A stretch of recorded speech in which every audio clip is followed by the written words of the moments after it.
Olá, meus amigos, tudo bem com vocês? Bem-vindo ao nosso canal, bem-vindo a mais este vídeo. Você conhece alguém fofoqueiro, alguém fofoqueira, alguém que profere difamação, injúria, calúnia? Este é um dos pecados mais abomináveis por Deus na Bíblia. A Bíblia está repleta de exemplos de fofoqueiro, de fofoqueira, de pessoas que proferem calúnia, difamação, porque são pessoas que destroem a vida dos outros. E um dos exemplos muito claro que nós vemos na Bíblia é um dos filhos de Jacó. Você conhece um pouco a história de Jacó? Lá em Êxodo capítulo 1, nós temos lá a descrição de todos os filhos de Jacó. Eram 12. E quando nós vamos lá para Apocalipse capítulo 7, nós temos a repetição dos filhos de Jacó, os 12 filhos de Jacó, lá no livro de Apocalipse. Por quê? Que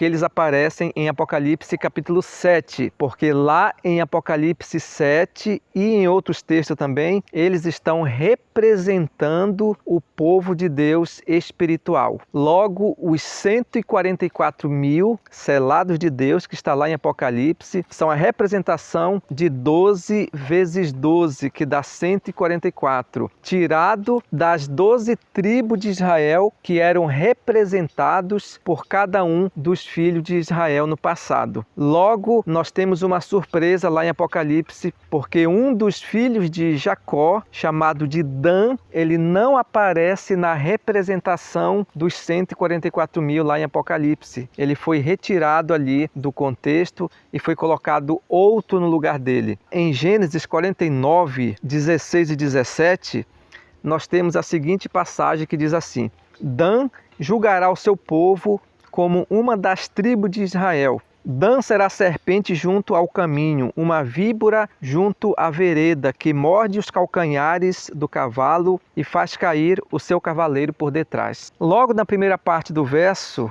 aqui no verso 16, nos fala que Dan julgará o seu povo como uma das tribos de Israel. Deus deu para Dan, para essa tribo tão importante do povo de Deus no passado, o discernimento, a faculdade mental para que eles pudessem julgar o povo de Deus no passado. E dali certamente sairiam magistrados, juízes, desembargadores, pessoas capacitadas para fazer o julgamento do seu povo. Da mesma forma como hoje, Deus dá discernimento para muitas pessoas terem a capacidade de julgar entre o certo e o errado, julgar uma demanda. Então, o julgamento é algo que Deus deu para o ser humano, para que nós pudéssemos julgar as pequenas causas, as grandes causas. Nós vivemos num mundo de conflito, onde tem que haver mediação, conciliação entre conflito, entre duas partes. E Dan foi buscado por Deus como a tribo que iria julgar o povo de Deus. Deus precisaria de juízes. No livro de Juízes nós temos várias pessoas que Deus deu discernimento para fazer julgamento. Moisés, ele julgava o povo. Débora era uma juíza, uma profetisa também,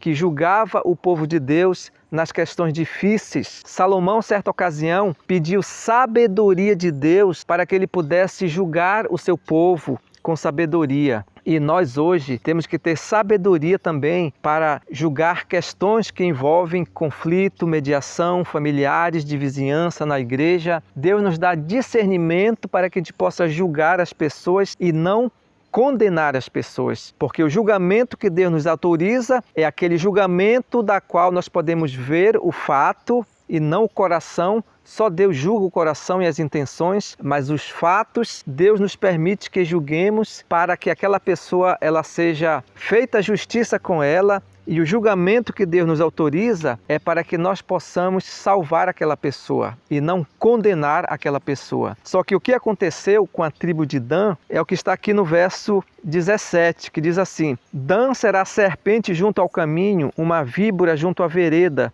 que morde os calcanhares do cavalo e faz cair o seu cavaleiro por detrás. Ao invés dessa tribo julgar o seu povo de forma eficiente e eficaz, ali criou-se uma geração de pessoas que mordiam elas por trás. Pessoas falsas, pessoas fofoqueiras, pessoas que difamavam, pessoas que caluniavam as outras, em vez de julgarem para salvar o seu próximo com o objetivo de conciliar, porque esse é o julgamento que temos que ter aqui na terra, de salvar as pessoas, de buscá-la, de orar com ela, para que ela possa alcançar o perdão e a salvação. Só que essa tribo, ela desvirtuou o dom de julgamento que Deus deu para elas. E elas se tornaram como víboras, elas se tornaram como cobras venenosas no meio do povo de Deus. Os 12 filhos de Jacó, eles não eram perfeitos. Por exemplo,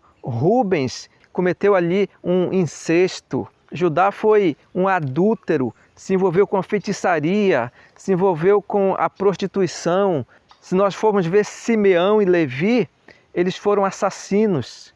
Eles foram pessoas que mataram outras pessoas, no caso de Siquém, da qual Deus não tinha ordenado, e Deus condenou isso neles.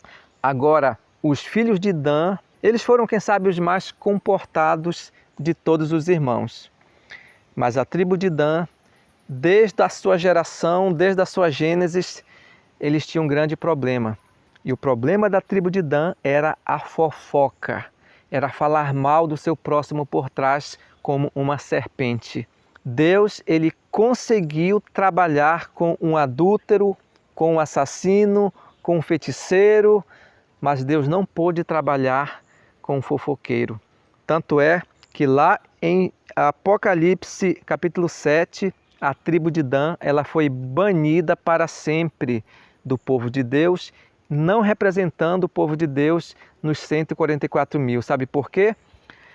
Porque eles eram fofoqueiros. O fofoqueiro mata a pessoa. O fofoqueiro destrói a vida de alguém. O fofoqueiro, ele acaba com a reputação das pessoas. Ele acaba com a imagem de alguém que foi criado à semelhança de Deus. Nós não temos o direito de denegrir a imagem de qualquer pessoa que foi criado à semelhança de Deus. E é muito difícil um fofoqueiro abandonar o seu pecado. É muito fácil um adúltero abandonar o seu caminho. Um ladrão, um assassino.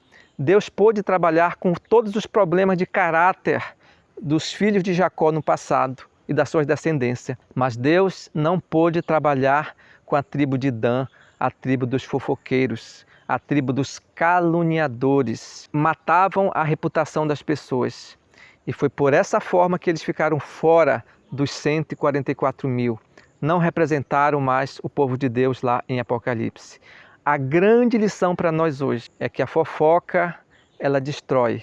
O fofoqueiro é um destruidor. E Deus, muitas vezes, ele não consegue trabalhar. Ele prefere trabalhar com outros que têm mais propensão a pedir perdão do que com um fofoqueiro. Se há algum fofoqueiro em nosso meio, algum caluniador, que Deus tenha misericórdia e compaixão, porque desse pecado Deus repudia, desse pecado Deus abomina, e é um pecado que destrói tudo ao que está ao nosso redor, porque é muito difícil um fofoqueiro se arrepender. Que Deus tenha misericórdia de todos nós, que possamos lidar com a imagem do nosso próximo, olhando como a imagem de Deus, porque ninguém tem o direito de matar a reputação de ninguém. E esse foi o nosso estudo de hoje. E se você ainda não é inscrito no canal, se inscreva, curta e compartilhe o nosso material. Um grande abraço e até o nosso próximo encontro. Tchau!